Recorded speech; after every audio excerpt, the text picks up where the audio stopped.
ఖమ్మం జిల్లాలో మున్నేరు వరద ఉధృతికి సంబంధించి మరిన్ని వివరాలు మా ప్రతినిధి లింగయ్య ప్రత్యక్ష ప్రసారం ద్వారా అందిస్తారు.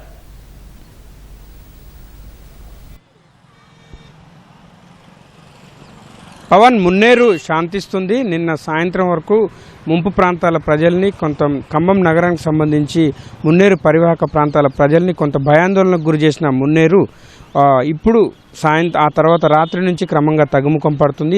ఎగువ ప్రాంతాల నుంచి కూడా వరద ప్రవాహం లేకపోవడంతో ప్రస్తుతం క్రమంగా తగ్గుముఖం పడుతుంది మున్నేరు అని చెప్పాలి. నిన్న సాయంత్రం 28 అడుగుల వరకు చేరిన మున్నేరు ఆ తర్వాత క్రమంగా తగ్గుముఖం పడుతూ వస్తుంది. ఇప్పుడు ప్రస్తుతం 20 అడుగులకు చేరింది. దాదాపు 8 అడుగుల మేర తగ్గి మున్నేరు శాంతిస్తుందని చెప్పవచ్చు. దీంతో ఈ ప్రధానంగా ఖమ్మం నగరం కావచ్చు, ఖమ్మం గ్రామీణ ప్రాంతంలో ఉన్న రెండు ప్రాంతాలకు సంబంధించిన మున్నేరు పరివాహక ప్రాంతాల ప్రజలైతే కొంత ఊపిరి పీల్చుకున్నట్టే మనం భావించవచ్చు. నిన్నటి సాయంత్రం వరకు కూడా కొంత భయాందోళనలు అయితే తప్పలేదు. ఎగువ ప్రాంతాల నుంచి ముఖ్యంగా ఉమ్మడి వరంగల్ జిల్లాలో భారీగా కురిసిన వర్షాలతో పెద్ద ఎత్తున వరద ప్రవాహం పోటెత్తింది. నిన్న ఉదయం నుంచి కూడా ఒక భయానక వాతావరణం నెలకొంది. గతంలో ఉన్న అనుభవాల నేపథ్యంలో గత సంవత్సరం కూడా దాదాపు 39 అడుగులు దాటి మహోగ్ర రూపం దాల్చిన మున్నేరు ఈసారి కూడా ఆ స్థాయిలో వస్తుందా అన్న ఒక కలవరం ముంపు ప్రాంతాల ప్రజల్ని భయభ్రాంతులకు గురి చేసింది. అనుకున్న స్థాయిలోనే గంటల వ్యవధిలోనే మున్నేరు దాదాపు 28 అడుగులకు నిన్న చేరింది. ఆ తర్వాత నిన్న మధ్యాహ్నం 3 గంటల తర్వాత కొంత స్థిరంగా ఉంది మున్నేరు. ఆ తర్వాత సాయంత్రం నుంచి కొంతమేర తగ్గుముఖం పడుతూ వస్తుంది. ప్రస్తుతం మున్నేరు అయితే క్రమంగా శాంతించిందని ప్రస్తుతం చెప్పవచ్చు. దాదాపు బొక్కలగడ్డ, మోతీనగర్, పద్మావతి నగర్, మంచికంటి నగర్, కేబీఆర్ కాలనీ, ఇటువంటి కాలనీలన్నీ కూడా కొంత ఇప్పుడు ఊపిరి పీల్చుకుంటున్న పరిస్థితి. ఎక్కడ ఎటువంటి ఇబ్బందులు లేకుండా ముందస్తుగా అధికార యంత్రాంగం కూడా చర్యలు తీసుకుంది.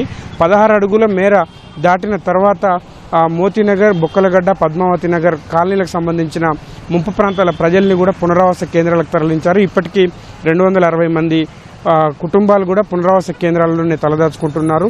మరోవైపు అధికార యంత్రాంగం పటిష్టంగా చర్యలు తీసుకుందని చెప్పవచ్చు. అటు ఖమ్మం నగరపాలక సిబ్బంది, అదేవిధంగా ఏదులాపురం మున్సిపాలిటీ సిబ్బంది కావచ్చు, జిల్లా అధికార యంత్రాంగం పూర్తి స్థాయిలో జనజీవనానికి ఇబ్బందులు లేకుండా చర్యలు తీసుకుంది. ముందస్తుగా బాధితులను అప్రమత్తం చేసి వాళ్ళందరినీ కూడా పునరావాస కేంద్రాలకు తరలించింది. మరోవైపు మనం ఒకసారి కరకట్టను కూడా పరిశీలించవచ్చు. కరకట్ట నిర్మాణం పూర్తి అయితే ఖమ్మం నగర ప్రజలకు శాశ్వతంగా మున్నేరు వరద కష్టాలు తీరుతాయని చెప్పి ప్రభుత్వం భావించింది. దాదాపు 690 కోట్లతో ప్రస్తుతం పనులైతే జరుగుతున్నాయి. మొత్తం రెండు వైపులా, ఇటు ఖమ్మం నగరం వైపు, అటు ఖమ్మం గ్రామీణం ఏదులాపురం మున్సిపాలిటీ వైపు మొత్తం 17 కిలోమీటర్ల మేర ఈ కరకట్టల నిర్మాణం జరుగుతుంది. ఇటు 8.5 కిలోమీటర్లు, అటు 8.5 కిలోమీటర్లు మేర ఈ కరకట్టల నిర్మాణం జరుగుతుంది. ఈ కరకట్టల నిర్మాణం ఒకసారి పూర్తయితే భవిష్యత్తులో ఎప్పుడు కూడా ఖమ్మం నగర ప్రజలకు కావచ్చు, ఏదులాపురం మున్సిపాలిటీ ప్రజలకు ఎటువంటి ఇబ్బందులు ఉండవు, మున్నేరు కష్టాలు ఉండవు అని చెప్పి అధికార యంత్రాంగం చెప్తుంది. ఆ దిశగా